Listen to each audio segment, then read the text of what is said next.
Equipments and raw materials, तो जो equipment select करते हैं वो अपने स्टडी के हिसाब से करते हैं, पहली चीज़। तो दूसरी चीज़, जैसे सिलेक्शन हुआ, उसमें आपने कोई भी इक्विपमेंट यूज़ किया तो क्या होगा, वो एक कंसिस्टेंट प्रोडक्ट क्वालिटी के लिए अचीव करने के लिए ही यूज़ किया गया है, जिससे हमारे प्रोडक्ट की क्वालिटी अच्छी हो सके और रेगुलेटरी एक्सपेक्टेशन को हम मीट कर पाएँ।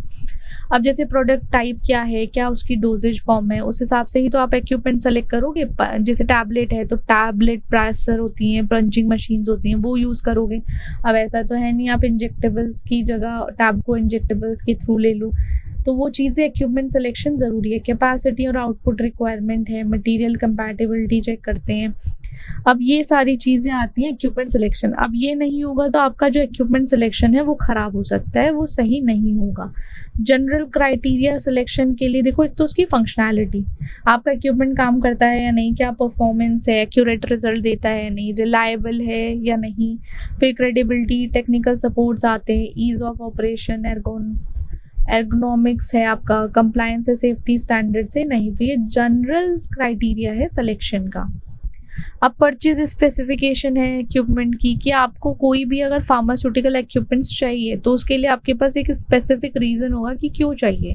अब जैसे की परचेज है स्पेसिफिकेशन का, कि इक्विपमेंट डिज़ाइन, आप ऐसे समझिए अगर आप मार्केट में जाके लैपटॉप लेते हैं तो आपके पास बहुत सारी चीज़ें होती हैं, बहुत सारी चीज़ें पूछने के लिए होती हैं। आपकी स्पेसिफिकेशन है वो बताते हो आपकी, मुझे तो भाई ये जो इंटेल कोर i5 कुछ 10 जेन ऐसा कुछ होता है, 13 जेन 14 या 15 जेन वो लेना है, तो वो सारी चीज़ें आपकी स्पेसिफिकेशन में आ जाएगी। अब मेंटेनेंस होना ज़रूरी है। आपने चलो इक्विपमेंट्स ले लिए, उसके लिए प्रॉपर कंसिस्टेंट परफॉर्मेंस के लिए आपको उसको मेंटेन करके रखना ज़रूरी है। वही है ना, हम अपनी बॉडी को खाना खिलाते हैं, ऐसे ही इक्विपमेंट्स को थोड़ा बहुत खाना, उनका जो चीज़ देना है, ऑयलिंग या ग्रीस जो भी लगाना होता है वो सब किया जाता है। प्रिवेंटिव मेंटेनेंस है, करेक्टिव मेंटेनेंस है, प्रिडिक्टिव मेंटेनेंस है। ये टाइप्स ऑफ मेंटेनेंस आ जाते हैं हमारे इक्विपमेंट्स में। फिर आपको डॉक्यूमेंटेशन एंड रिकॉर्ड्स रखने पड़ेंगे। अब फिर आपकी purchase specification for raw material. अब सबसे पहले आपको ये देखना है कि क्वालिटी आपकी सही रहे। आपको अगर परचेज रॉ मटेरियल लेना है तो उसके लिए क्वालिटी अच्छी होनी चाहिए, कंसिस्टेंट रहना चाहिए जो चलता आ रहा है। साथ ही साथ वो कंप्लायंस होना चाहिए रेगुलेटरी बॉडीज़ के अकॉर्डिंग। उसमें आपका इनकमिंग मटेरियल डायरेक्टली इम्पैक्टिंग क्या करेगा, फाइनल प्रोडक्ट की क्वालिटी को। तो टिपिकल एलिमेंट्स जो होते हैं रॉ मटेरियल स्पेसिफिकेशन के, उसका आइडेंटिफिकेशन डिस्क्रिप्शन होगा, quality standards, purity impurity limits, ये सब आपके रॉ मटेरियल्स की स्पेसिफिकेशन में आ जाता है। आप बाइक लेने जाओ, आपकी भी बहुत सारी स्पेसिफिकेशन रहती है कि ये होगा वो होगा, ये है या नहीं। अब maintenance of stores for raw material.